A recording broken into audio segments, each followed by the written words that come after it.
Hello mga kagulay! Nandito naman tayo ngayon sa ating garden. Magluluto ako ngayon ng ginataang kalabasa na may pritong isda at of course ang ating alugbate. Ayon sa aking kaalaman, ang alugbate ay mayaman sa bitamina at mineral. Ang alugbate ay nakokontrol ang presyon ng dugo. Nakakatulong din ito sa pagpabuti ng blood sugar level. Ang alugbate ay nakapagpapababa ng timbang, nakapagpapalabas ng tuksen, at nakakatulong ito sa pagpababa ng cholesterol level. Nakapalinaw ng mata, nakakapagpagaling ng ulcer, nakapag-iwas ng anemia, at nagpapalakas ng immune system. Nakakatulong din ito sa pagpapabuti ng ating metabolism.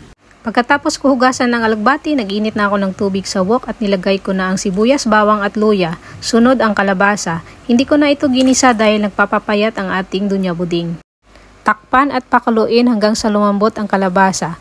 Nung malambot ng ating kalabasa ay sinunod ko na nilagay ang ating fresh na coconut milk. Naprito ko na pala dito ang isda. Ilagay na natin ang isda. Sunod ang ating alugbate. Takpan lang natin ang ating alugbate hanggang sa maluto. After 4 to 5 minutes, ito na ang ating alugbate. Lagyan natin ng asin para malasa.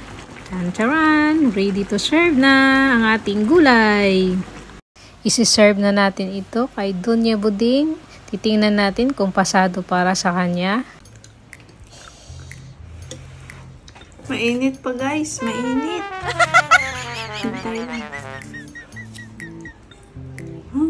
Ang sabaw. Mainit nga! Iglunin mo eh.